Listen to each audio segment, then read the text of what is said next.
topics and opinions expressed in the following show are solely those of the hosts and their guests and not those of W4CY Radio, its employees, or affiliates. We make no recommendations or endorsements for radio show programs, services, or products mentioned on air or on our web. No liability, explicit or implied, shall be extended to W4CY Radio or its employees or affiliates. Any questions or comments should be directed to those show hosts. Thank you for choosing W4CY Radio.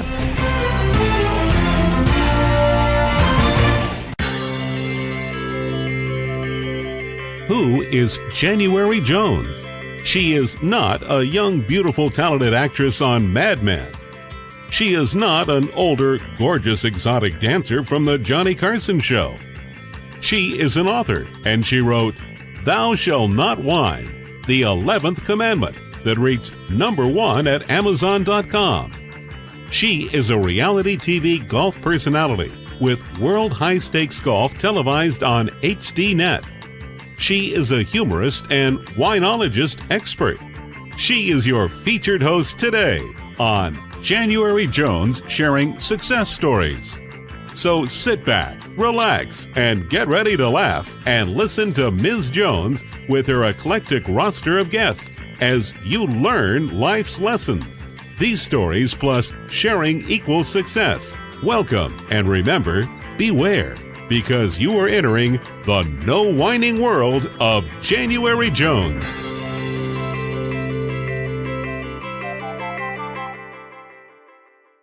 Hello, everyone. I hope you're having a glittery, glowing day. I'm January Jones, and I'd like to welcome you to our podcast today. As you know, I have a new brand, Glitter Granny, and I'm advertising my website, glittergranny.com. We sell at this website, we sell glitter jewelry, cups, hats, you name it, we sell it. I'm an associate affiliate with Amazon, along with my golden doodle, Ginger Ale. Now, every granny out there, it's time for you to get ready to glitter and glow with us and go shopping with us. Go to glittergranny.com and be prepared to start spending some money. Once you go there, you'll sign up and you can get my free ebook, Thou Shalt Not Whine, the 11th Commandment. It went to #1 at Amazon in religion and humor. Who knew? Profits from this website go to Disabled American Veterans, Sarasota, Florida, Company A. Now let me ask you a question. Have you ever met an investigative reporter? Yeah, we're going to meet one today. Tell me, have you ever even met a journalist, a real live journalist? Have you ever met a journalist who has an amazing story to tell and who happens to be a Pulitzer Prize winner? Tell me, what do you know about the CIA and its connection to journalism? Or can you imagine how a journalist could be connected to the CIA? Well, I can imagine anything these days. So now let me ask you, have you ever heard about a book? It's called The Manchurian Journalist. Yeah, I know, we've all heard about The Candidate, but now this book is called The Manchurian Journalist. If you can answer yes or maybe to any of these questions, then you are in the right place. And I'd like to welcome you to January Jones Sharing Senior Success Stories. Today, I want to tell you a little bit about my guest. But before I do, it's time for you to rest, relax, go get some cheese, get some crackers, get a glass of wine, and join us in the No Wine Zone. Now, let me tell you about my guest today. He is an investigative journalist, reporter, whose career is marked by high-profile stories throughout the years. He is a Pulitzer Prize-winning writer, and he has spent more than 40 years on the front lines of American journalism for newspapers and for magazines. His recent book is an in-depth, extensively documented research critical examination of the Fourth Estate. It's a tough look at what must be done to restore the independence and integrity of America's watchdog of democracy, its independent journalists. He is the author of The Manchurian Journalist, Lawrence Wright, the CIA, and the Corruption of American Journalism. It's my pleasure to welcome to the show today, Dan Luzadder. Hi, Dan. How are you doing? Hi, January. Thanks for having me on. I'm doing great today. Oh, and you know what? I forgot to add, you also have a dog named Al Capone. Well, I'm sorry to say that Al has passed on, but he was a great companion for many years, and he certainly heard me tell many stories over the course of that, because when nobody else would listen to me, he always would. That's why I've made Ginger Ale my assistant for Glitter Granny. And she never argues with me. That's the best part. An important trait. Well, we're going to talk, first of all, about your career. I know you started amazingly when you were only 15 years, and you had a job with the newspaper. Could you tell us a little bit about your early success story, and who were your mentors? Who helped you start in this wonderful career? Well, interestingly, I had many mentors along the way at various levels and in various places, but I got interested in journalism when I was still in high school, and I had a mentor who was an English teacher who quickly recognized that while I couldn't do much else, I could write a simple sentence. And so I went, it was during the Vietnam War, and I went immediately from a high school graduation into college, so I could get a college deferment at the time, and right onto a college newspaper and did some sports reporting for the college paper. And then a job came up on the local daily to work police beat. And of course, I'd had a pretty sheltered life by that point, but I had my eyes opened in the early days of working the night cops beat and trying to cover everything that moved. These were the days of linotypes and hard deadlines, and things were always up and in a hurry in the newsroom. And so it was a real education, but it was also a kind of adrenaline rush that hooked me and kept me in the business for a long time afterward. Wow. You know, my husband and I, we are still big fans. We subscribe to 2 newspapers every day that are delivered to the house. We can't start our day without our coffee and reading the newspapers. And then later on, we turn on the TVs to get their slant on the news. Yeah, and usually a different take, I'm sure. Oh, absolutely. Absolutely. And you started out in Fort Wayne? Well, I started out in Muncie, my hometown, actually, Muncie, Indiana. But then after I graduated college, I spent a few months as an Amish carpenter, and then decided I really did want to do journalism. And so at the time, there were hardly any jobs available in journalism. It was an economic downturn. But I found an opening at the Fort Wayne News Sentinel on their copy desk. And while I wanted to be a writer, and the last thing I really wanted to do was edit copy, I took the job to get back in the door. And I stayed in that job for almost a year. And then the editor called me into his office, and he said, close the door. He said, "You're the worst copy editor I ever hired."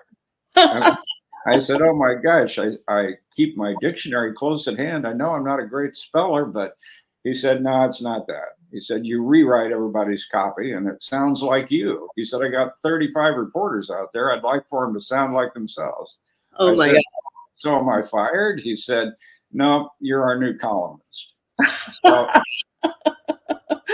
I didn't have much to write about in those days. The column was called Street Talk, and I I just was imagining what it might be. But later on, I developed a lot of sources out on the street and wrote a lot of human interest columns, and That, and it was there that I really cut my teeth on writing, I think.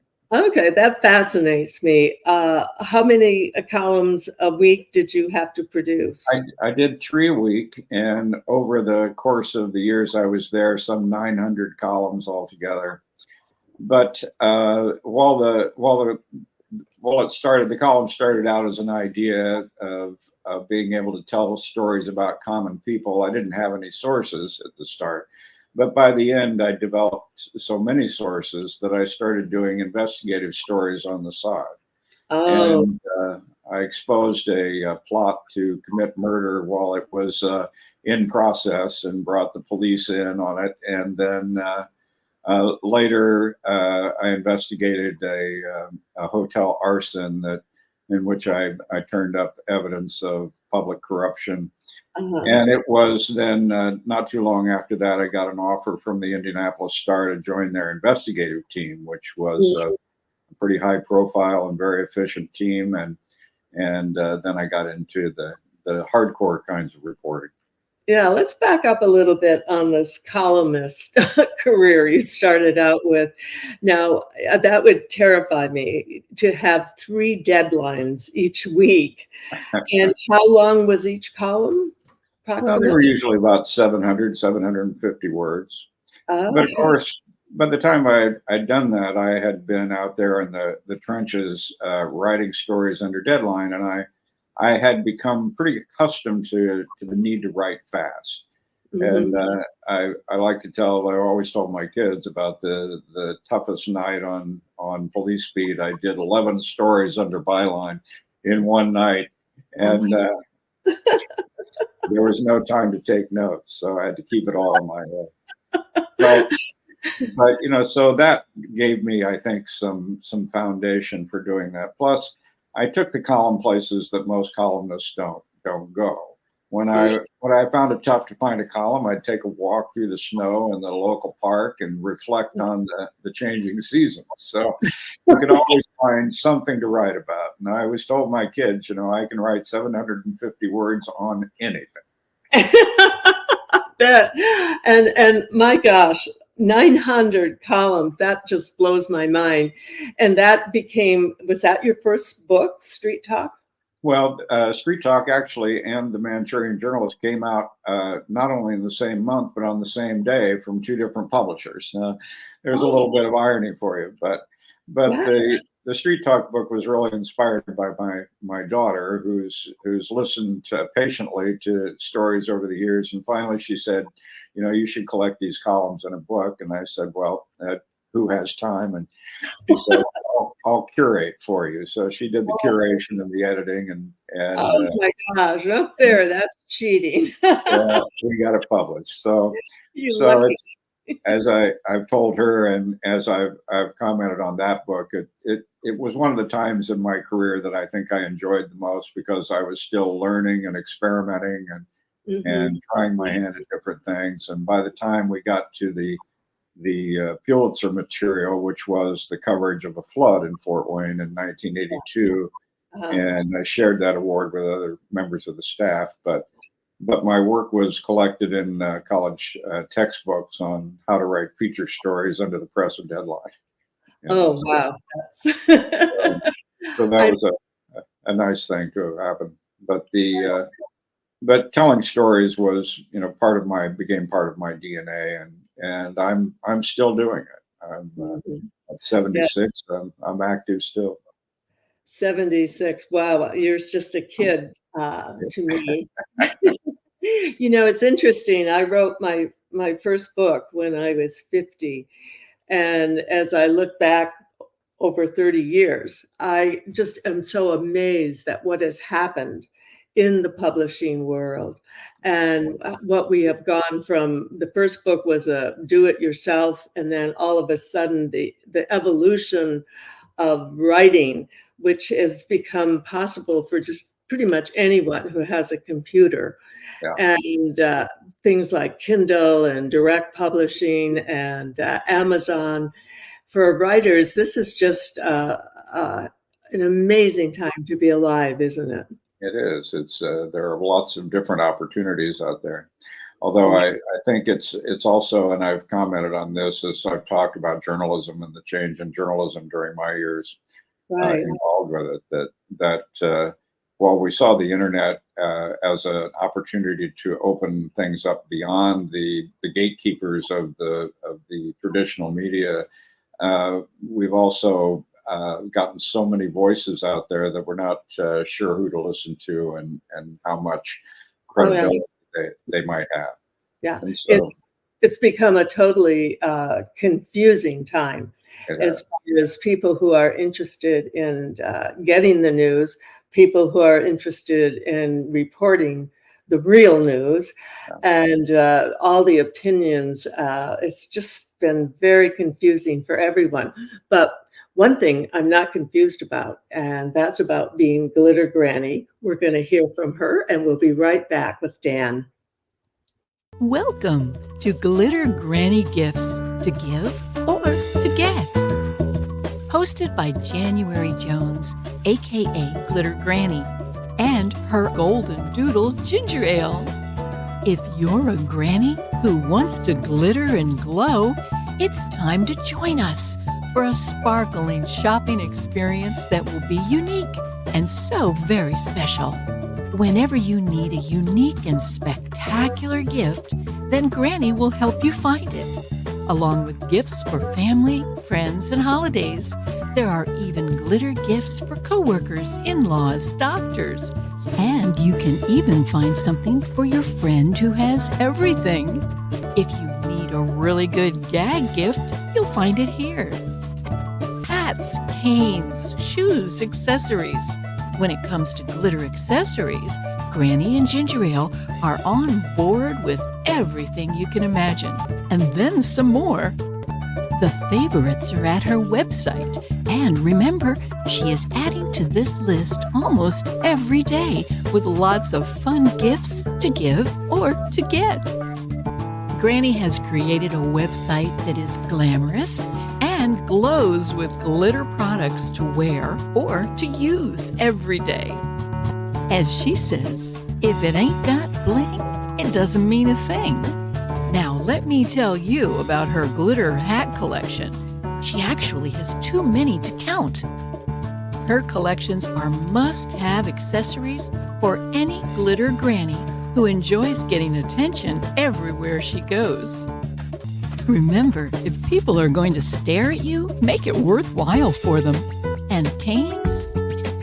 Everyone will ask you, where did you get it? Can I get one too? Now, just go to glittergranny.com and check it out.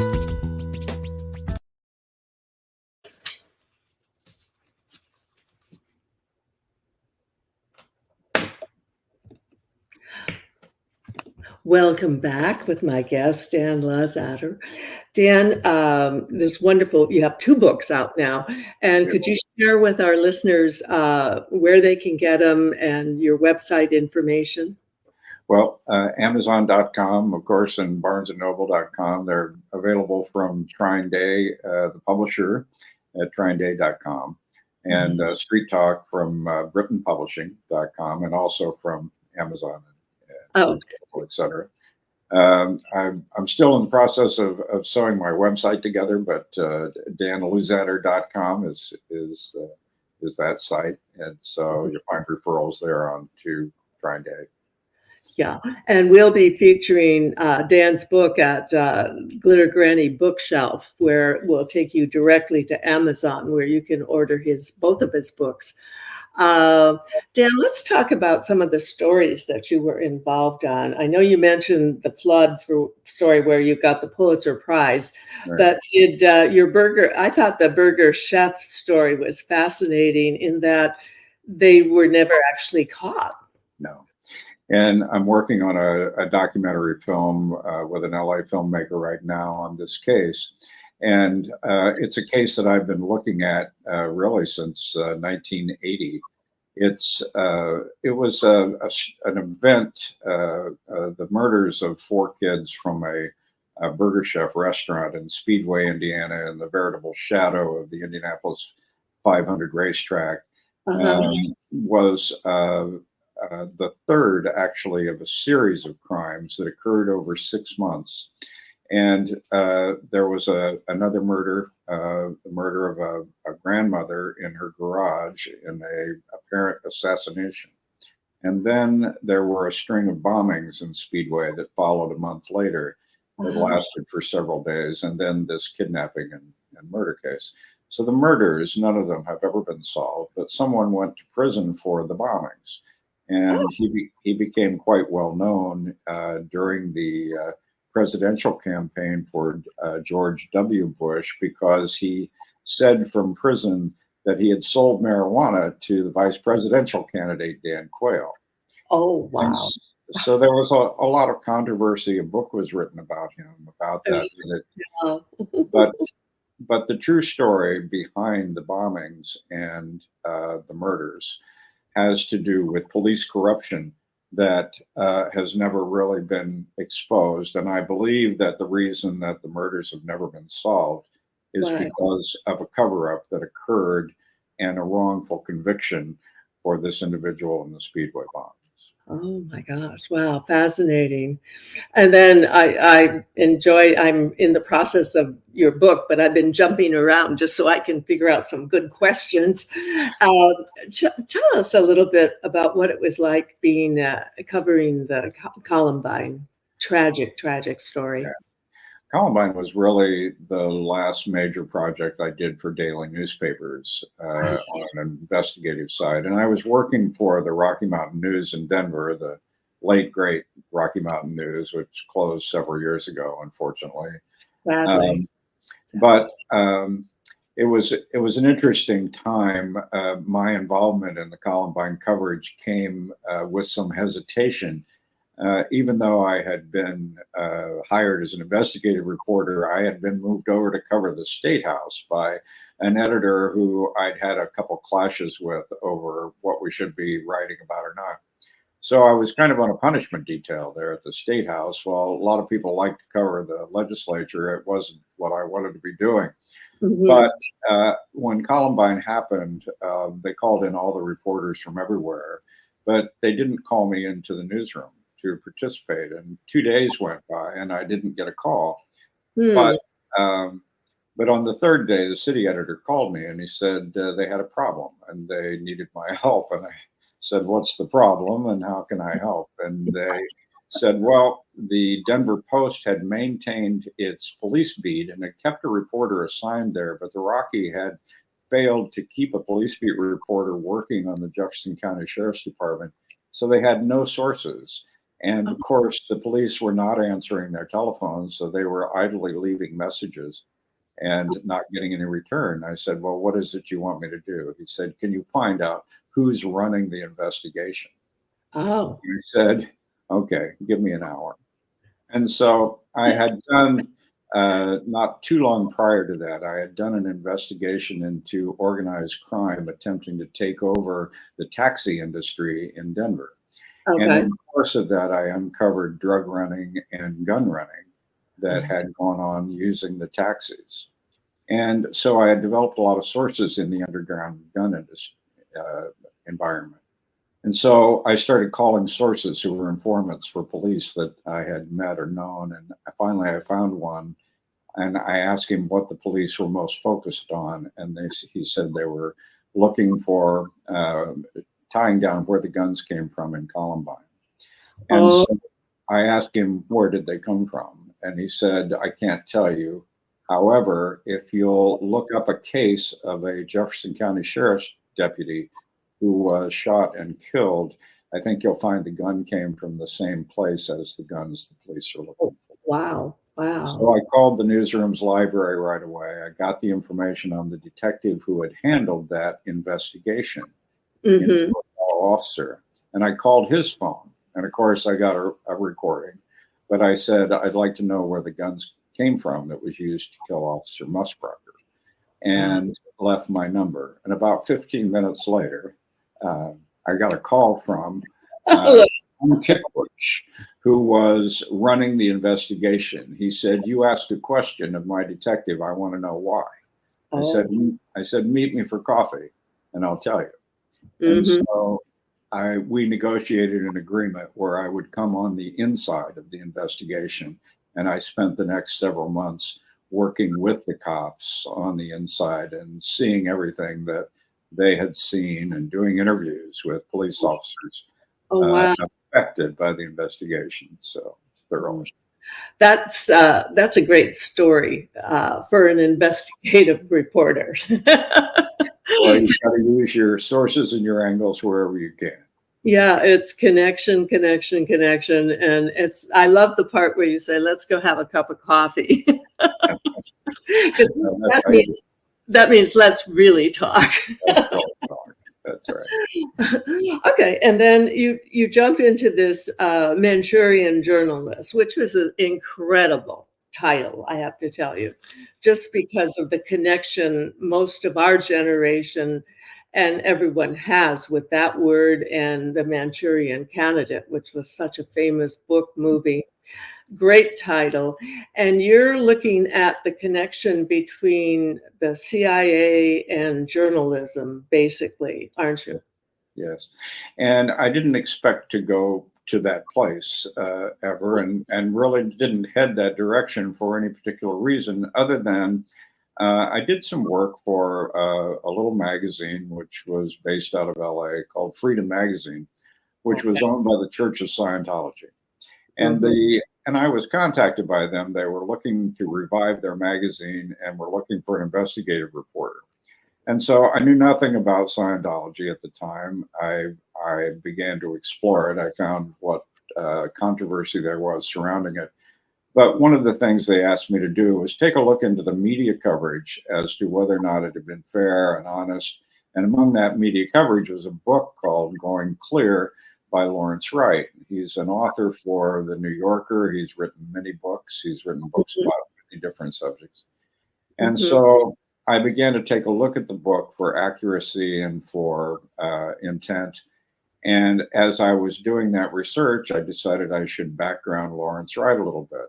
Right. And what I discovered was something I didn't expect to find, which was that he had ties to some very powerful individuals in Dallas, Texas, who were involved deeply with CIA activities and directly with efforts to influence American media in newspapers and magazines and in book publishing most dramatically.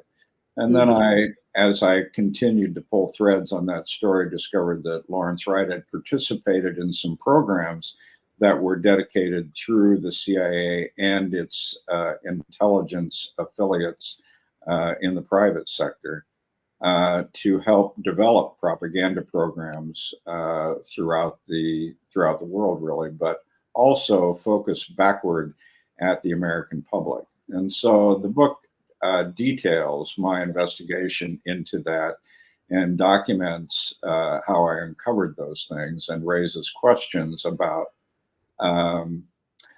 the use of journalists and journalist ties to intelligence communities that are not disclosed to the public and to their readers. And so that's what the book looks at. It looks at the role of journalism in our American democracy and the importance of it, and also at how the press can be manipulated in ways that we don't realize and don't understand. Well, as I told you before we went on the air, we lived in California, and the Scientology thing that took place there was incredible. Of course, so many of the Hollywood people, Tom Cruise, and all of that was so out in the public. And it's interesting that, in your opinion, how did it get resolved? Which part? There were many parts of controversy, but when I still in business. What? They're still in business, aren't they? They're still in business, most certainly. Yes. And even though there has been extensive criticism and accusations of cult activity and a lot of negative press, what I found in my research was that very little of that was based on factual information. more on rumor and innuendo. That doesn't mean that there weren't significant controversies involving the church and disagreements, but I think when I actually traveled the world, meeting people in churches as far away as Hungary and Australia, and I did say when I went to work in this relationship, I said, any question that I ask about what happened, I need to see documentation on. Oh, good. Yeah. And they were good about providing that. Really? I think one of the they were excellent at providing documentation, as a matter of fact. And there were sessions in which boxes and boxes of materials were carted into rooms to make them available to take a look at. But one of the reasons that, as I say in the book, that I decided to take a look and to take on this challenge of looking at the media coverage, focused backward at my own industry, was that I think my history has been one in which I've not assumed that what everyone believes is true is necessarily true. And I spent many years investigating conditions in state and federal prisons. And in order to do that, you've got to suspend some personal beliefs or concerns or ideas about who the people are that you're writing about. And so I had some practice at that. I had developed such a significant source network at one time in the Indiana state prisons that when there was a hostage taking on death row, the inmates insisted on negotiating with me, and I was called in to negotiate for hostages that night on. Oh my gosh! Wow. and it's great because we're from that generation that we know all about sources, bibliographies, and documentation. That's where it's all at. Right now, I'm going to share with everyone a book that I recently have written, and it's now available at Amazon.to. Introducing Living and Dying Without Whining, a memoir. 80 years of magical moments, written by January Jones. Ms. Jones shares her most exciting and magical moments. Patriotic moments. Landing on aircraft carrier USS Carl Vinson. Staying overnight, then catapulting off. Revealing moments. Working for the CIA for 5 years. Thrilling and comforting moments. Meeting Charles Lindbergh and Neil Armstrong together. Sassy moments. Swinging 60s and the 70s. The age of Aquarius. Exciting moments. As a TV contestant on Joker's Wild and Family Feud. Reality moments. Playing in the World Series of Golf on reality TV. Career moments. As a stewardess for Eastern Airlines. Touching moments. With meeting a half-brother she never knew about. With many, many more magical moments. Living and dying without whining. A memoir. 80 years of magical moments. Written by January Jones. Available at Amazon.com and Audible.com. Welcome back with my guest, Dan Luzadder. Dan, let's talk a little bit now about the deep state. This is a term we hear all the time, and I'd be curious to know your theory, because, we hear deep state, but we don't usually hear names connected to it. Not normally. Well, in the course of researching this book, journalist, I started going back in history to better understand what the environment was like, and why there was a program, why there were programs that existed to propagandize the American public. And so within that research, I discovered some interesting things that I was not aware of, and most people probably are not aware of. But at the end of World War II, when there was the initial development of the Central Intelligence Agency as a civilian intelligence agency, there were a lot of cautions I discovered at the time, and a lot of disagreement. And in fact, Harry Truman was one of those who wasn't convinced that a civilian intelligence agency was the right thing for them to do. But eventually, there were a number of very powerful individuals who had extreme influence, who were able to help direct and shape the nature of the Central Intelligence Agency. And those included people like John McCloy, who, when he passed, the New York Times described as the chairman of the establishment.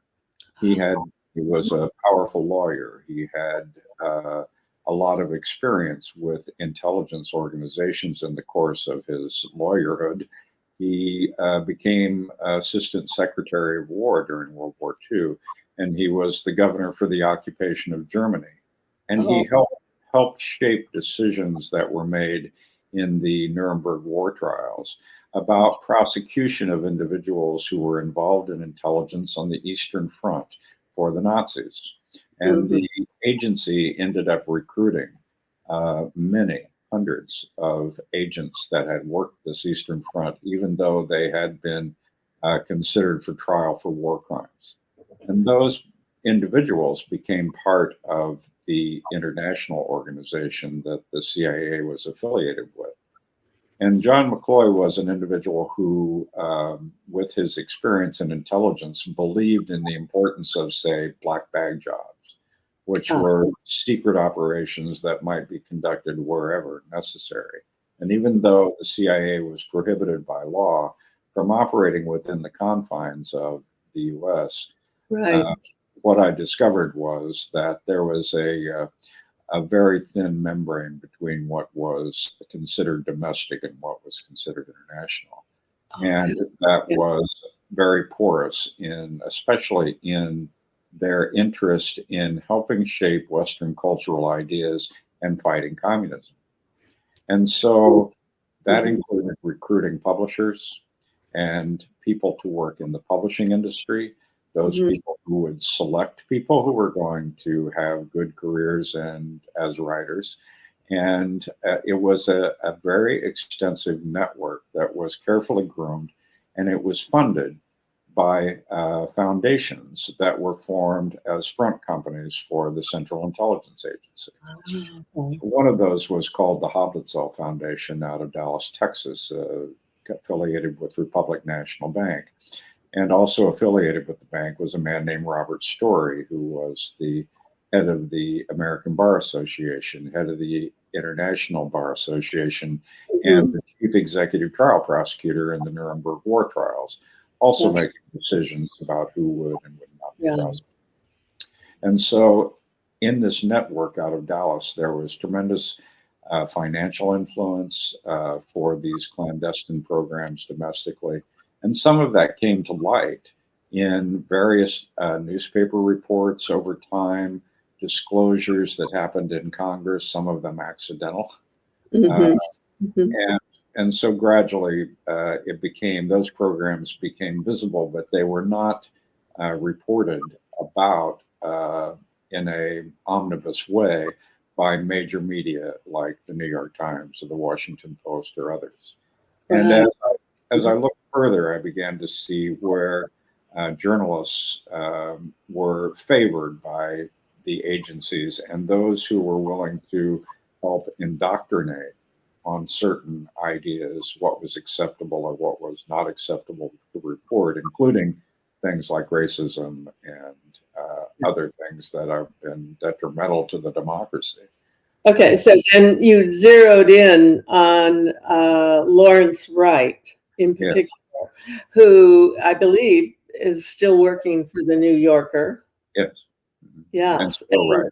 And I believe he has told his associates generally not to talk to you, right? That's correct. He did so on Twitter, and he said that I was not a reporter, but a private investigator Oh, hired by Scientology to stalk him, which oh, was not true. I had had several conversations with Lawrence Wright by the time he posted that, and he knew well what my background was and what I was after, which was to talk to him about the things that I had found, the same way any journalist would approach it if they were to approach it. hmm, very But good. You were just doing your job.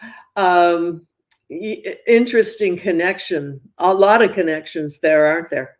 there are many connections, and as I would discover, there was a very interesting character in this mix, in this history, a woman named Helen Venn, and she had led an interesting life. She was from Oregon, and she wound up married to a man who had deep ties to the British intelligence network. She went on to found something called the Radcliffe Publishing Procedures course. And Hmm. many people have vaguely heard of that course because yearly it published a list of the 100 most read novels and the top 100 list. But the Radcliffe Publishing Procedures course existed as a 6-week summer course at Radcliffe College each Mhm. year, and it recruited some 60 to 70 individuals who were interested in being in the publishing industry. Oh, And it turns out that Helen Venn, in addition to doing that, was representing the State Department in something called the Franklin Books Project, which was a propaganda program funded through the CIA and the State Department. And when I oh, realized that, and also realized that Lawrence Wright had been a student in her class in 1969, I okay. began to track elements of her relationship and association and her important work in helping populate the publishing industry with individuals that had been recruited through her program. She had a 96 or 97% placement rate for graduates of her 6-week summer course in the Wow. publishing industry. And That that's a pretty amazing success rate. unheard of. Wow. So these ties and the fact that the Hoblitzell Foundation in Dallas and the relationship with Robert Story became important because Robert Story owned a storefront bank and hired Lawrence Wright's father to run that bank for him. And that bank, I discovered, also had more loan officers working for it than it could support with its financial performance. And so had all the earmarks of what they call in the intelligence network non-official cover for people who were doing intelligence tasks. Let me ask you this pretty much.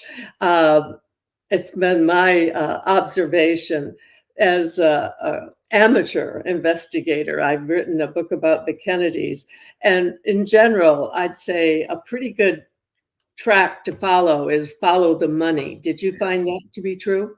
And it certainly was true with the foundations that were funded secretly and whose monies were being channeled into these programs. And there were records of this, and they were trackable, and there had been some reporting, but I hadn't seen anywhere else really the tying to specific individuals, including Robert Story and John McCloy and others who were within that intelligence influence network.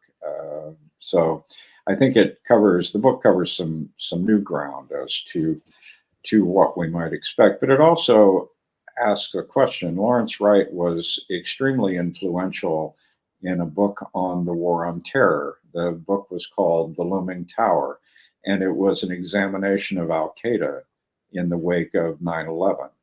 So when I came to understand his history, undisclosed history with individuals tied to these CIA programs, it raised for me a question as to what kind of source opportunities he had that many journalists might not have, and how those sources might have colored his take on the war on terror, on Al Qaeda, and on 9/11. Okay, yeah, and he had access that was quite amazing. Let me just, before we have to go, what's your take on this Bob Woodward, who is famous for the Watergate investigation as a reporter? And he's published more books than I can imagine anyone. And what's your take on Bob Woodward? Well, interestingly enough, in the course of this, I worked with a man named Hank Albarelli, who had written a book about a scientist for the CIA, Frank Olson, during the days when the CIA was doing experiments with LSD. And Frank Olson wound up going out a 10th floor window in New York in the company of some other individuals from the agency. And there was always speculation that it was an LSD related matter. But Albarelli introduced me to a man named Len Kolodny. And Len Kolodny had written a book called The Silent Coup. And he had been a businessman, but he became interested in Bob Woodward after Bob Woodward was supervising a reporter that wrote a story about him. And he began to pursue some things pertaining to that, and then discovered that there were some things that the public didn't know about Bob Woodward, including the fact that he had been involved in naval intelligence while he was still with the U.S. Navy, and that he had been a briefer to Alexander Haig in the White House before he ever became a reporter at the Washington Post. Oh, okay. And so he tried to get Woodward, after his naval service, tried to get a job at the Washington Post, but was deferred to another newspaper, a smaller paper where he worked for a while. And then within a year went to the Washington Post, and then was assigned one of the major stories in our journalistic history, which has become a legend and really spawned so much of the interest in investigative reporting in the wake of Watergate. Yeah. Kolodny and I talked about the fact that he had reached the conclusion, and he did interviews with Woodward over this, and he said Woodward never denied his intelligence connections, but wouldn't talk directly about them. So I think there's more to the story, as we often say, about Bob Woodward's position in that. Now, Kolodny took the position that, much like many people believe in the Kennedy assassination, that Nixon's resignation was a regime change that was orchestrated by those who have intelligence connections that were interested in snubbing any efforts toward détente that Nixon was interested in, and the same with Kennedy. Oh my gosh, it's all so fascinating. It is a very complex world. It is very, because it all kind of is weaving together. Yes. Kind of an interesting, strange way. And it's so interesting how a lot of our history goes back to that assassination. It was just a major turning point for our country and for the world. And a lot of people literally ran for cover. Yes, they did. Yeah. I was a sophomore in high school when that happened, and I remember watching on our black and white television the events over the next weekend as it all unfolded and the nation was tied to its television screens, and we're still talking about it these many, many decades later. Oh, for sure. I remember that Thanksgiving holiday. We just lived in front of the TV. Dan, thank you so much for coming on and sharing Manchurian Journalist with our listeners. Well, thank you for having me. It's been enjoyable meeting you and sharing you with everyone. And everyone, thank you for entering the No Wine Zone with us today. And we look forward to seeing you next Thursday. It's going to be Halloween week, and Ron Fitzgerald is coming on the show. And he actually is the mayor of Hell, Michigan. And we're going to share a lot of fun. I'm a former Michigander. I've never been to Hell, Michigan, but I'm sure it's going to be interesting. Thank you, everyone, and take care and stay safe.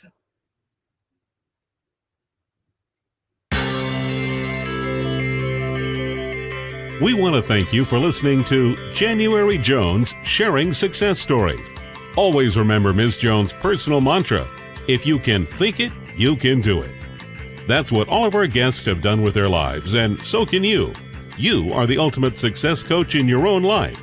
All you need to do will be to start sharing your own story with your family and friends. We hope that our guest stories will encourage you to explore an equation in your future that will combine your creativity plus connecting with others will enable you to be successful too. Always remember, your passion plus your purpose will equal prosperity as you explore the wonderful world of January Jones.